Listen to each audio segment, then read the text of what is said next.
Fala, meus amigos, meus caros telespectadores.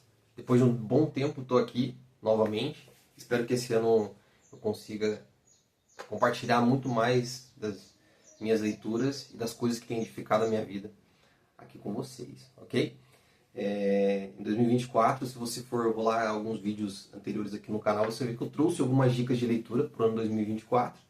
E esse livro, sobre o qual eu vou falar hoje, ele foi uma das leituras que eu consegui concluir, né? Esse ano 2024 para mim foi um ano muito especial, meu filho nasceu, né? E isso acabou mexendo um pouco no ritmo das leituras, das minhas leituras, né? Então, mas Cristianismo Puro e Simples, essa obra de C.S. Lewis foi uma das leituras que felizmente eu consegui completar no ano de 2024. E eu quero aqui hoje, a minha proposta além de recomendar essa leitura para vocês, trazer algumas informações, não só sobre a obra, mas também sobre o C.S. Lewis e a minha percepção, a minha visão, lógico, né, sobre essa leitura aqui, tá bom? Então, como é importante, né, a gente tá ter a bagagem necessária, estarmos preparados para enfrentar alguns desafios mesmo, né? Então, eu lembro que eu li Cristianismo Puro e Simples há um tempo atrás, alguns anos atrás, e foi uma leitura muito rápida, assim, mais com aquele objetivo de completar ali um livro da lista que eu tinha, e não entendi muito pouco da proposta do Lewis. E eu reli agora, novamente, 2024, e foi uma leitura totalmente diferente, né? Meu, como a gente aprende com o Lewis, né? É lógico que nós não precisamos concordar com tudo que os nossos autores, mesmo os nossos autores favoritos, defendem, mas Lewis, ele é mesmo brilhante aqui nessa obra. Alguns podem discordar da proposta dele aqui, né, que ele vai dizer aqui que ele tem por objetivo defender a crença comum de todos os cristãos, de todos os tempos, e aí ele envolve várias denominações, né, não só a denominação ali da onde ele está inserido, né. Então alguns podem discordar dessa visão do Lewis, mas eu quero convidar você a ler esse livro Cristianismo Puro e Simples. Vou começar falando aqui um pouquinho do Lewis, né, que por si só, muitos já conhecem algumas obras dele, como as Crônicas de Nárnia, já ganhou alguns filmes aí, inclusive, mas a verdade é que a obra de Lewis é muito mais profunda, vai muito mais além do que as Crônicas de Nárnia, né? E ano após ano, a Thomas Nelson tem lançado aí alguns ensaios, novos livros, novos textos do Lewis. E é engraçado como na nossa cabecinha moderna, às vezes, a gente desassocia a pessoa que trabalha, né, com suas próprias mãos, a pessoa que faz o trabalho braçal ali, que soa a camisa, né, daqueles teóricos que ficam ali, trabalham no seu escritório, né? Mas a verdade é que Lewis, ele é um cara que foi totalmente experimentado, ao mesmo tempo esse gênio da literatura, né? Então, uma coisa que o livro traz no começo é um pouco da biografia dele, e falando exatamente da época que ele serviu na Primeira Guerra Mundial. Meu, vamos combinar aqui, esse é um item aí no currículo que faz toda a diferença, né? Então, ele serviu na Primeira Guerra Mundial, nas trincheiras, né? E depois se voluntariou como oficial de vigilância antiaérea, se eu não me engano, né? Então, nesse contexto da guerra é que nasce Cristianismo Puro e Simples. Aliás, nasceu de entrevistas e de palestras que Lewis deu na rádio, se não me engano, a BBC, né? Porque esse contexto da guerra estava rolando, né? Então, quando o sofrimento, todos esses as calamidades, as catástrofes começam a acontecer, então o sofrimento da humanidade, né, então traz à tona essa discussão do pós-vida, né, e do sentido da vida, afinal de contas. Então, Cristianismo Puro e Simples nasce aí, dessas palestras, entrevistas que ele deu na rádio, e que depois Lewis vai pegar essas entrevistas e vai reescrever essas entrevistas, e aí nasce Cristianismo Puro e Simples. Ok? Então, eu acho que isso aqui já é informação, assim, é uma informação que já nos atrai, né? Pelo menos já me deixa bastante curioso para saber o que vem por aí. Bom, então vamos lá. A proposta do Lewis é explicar e defender a crença que tem sido comum a quase todos os cristãos de todos os tempos. Para o Lewis, essa é a melhor forma, ele vê como o melhor favor que ele pode fazer aos incrédulos que estão ao seu redor, né? E o livro, ele é dividido em 4 partes, em 4 livros, na verdade, né? Então temos lá o livro 1, 2, 3 e 4.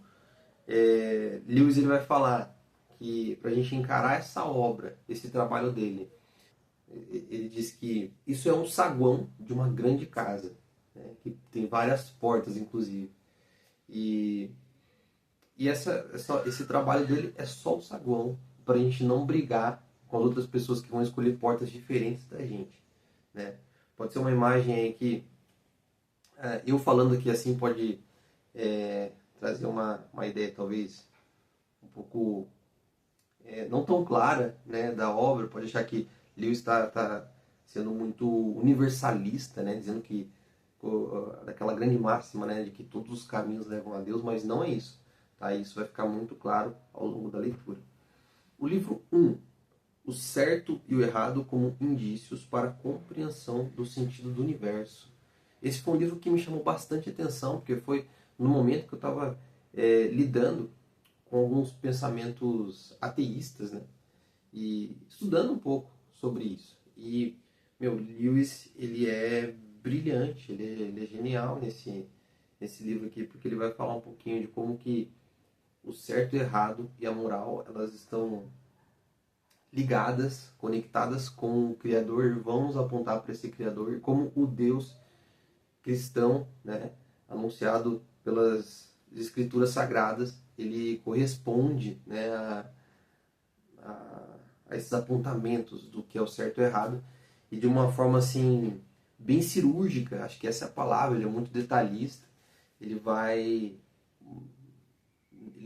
demonstrar que todos nós vivemos de acordo com um padrão de certo e errado, né? Então, ele vai ali deixar bem claro que é uma verdadeira hipocrisia que até mesmo aqueles que dizem que o certo e o errado não existem, né? Que em poucos minutos de conversa podem te acusar de ser injusto, né? Então isso já está emitindo um juízo de valor ali. Então ele mostra de uma forma assim muito inteligente como que é inconcebível uma vida sem o certo e errado, e como nós vivemos de acordo com o padrão, né? A gente procura viver de acordo com o padrão de certo e errado, até mesmo aqueles que não são cristãos, estão fora dessa esfera, por assim dizer, né? E um ponto bem curioso, né? Eu acho que o ponto-chave aqui é que ele vai mostrar que a gente procura viver conforme um padrão, cada um, né, vai procurar viver de alguma forma ali, procurando fazer o que é certo, né? Mas que nós não vamos conseguir viver nem mesmo de acordo com os nossos próprios critérios, que a gente, apesar de todos nós termos esses critérios próprios de certo e errado, e que embora alguns tentem relativizar alguns desses critérios, ele vai trabalhar bastante isso, mas ele vai mostrar que a maioria desses critérios são bastante comuns a todas as pessoas, mas ele vai mostrar que mesmo procurando viver de acordo com o que é certo, né, em conformidade com os nossos critérios, mesmo assim nós não conseguimos viver em conformidade com os nossos próprios critérios de certo e errado. Isso é bastante interessante. Livro 2. No que acreditam os cristãos? Aqui Lewis vai desenhar um pouco mais da doutrina, né, do pensamento cristão. Livro 3. A conduta cristã. E aqui Lewis vai trazer alguns tópicos como casamento, fé, vai falar de sexualidade, sobre o grande pecado, que é o orgulho, como o orgulho ele é perverso porque ele se satisfaz, não como quando nós estamos como o nosso próximo, mas quando o nosso próximo, de certa forma, ele se torna inferior a nós, né? Livro 4, Além da Personalidade, ou os primeiros passos na doutrina da Trindade. E aqui Lewis vai falar um pouco de como que Deus opera em nós e através de nós. Enfim, Lewis gosta de usar bastante imagens, né? Então, em todos os capítulos, isso é muito legal, a gente vê as comparações que ele faz com dentistas, com estátuas, né? Do dentista ele vai falar, né, que por mais que você queira eliminar alguma dor, alguma coisa de forma muito rápida, o dentista ele faz o trabalho completo, né? Ele vai atuar na raiz do problema do seu dente e que Deus vai fazer da mesma forma conosco. Voltando um pouquinho atrás, quando ele fala do casamento, ele vai explorar um ponto do casamento que acontece nos dias atuais e ainda assim isso talvez é subestimado ou não é levado em consideração, né, a questão da promessa feita no casamento, quando duas pessoas decidem por se unir, né, no casamento. Enfim, essa é uma obra, uma leitura que depois que você termina, algumas coisas se encaixam melhor na sua cabeça e você se torna uma pessoa diferente antes de ter lido esse livro, né? Então é mesmo uma obra, uma leitura muito boa, bastante edificante, e essa é a principal razão por qual eu deixo essa recomendação aqui hoje. Ok? Leia Cristianismo Puro e Simples. Acho que é isso por hoje. Até a próxima. Valeu.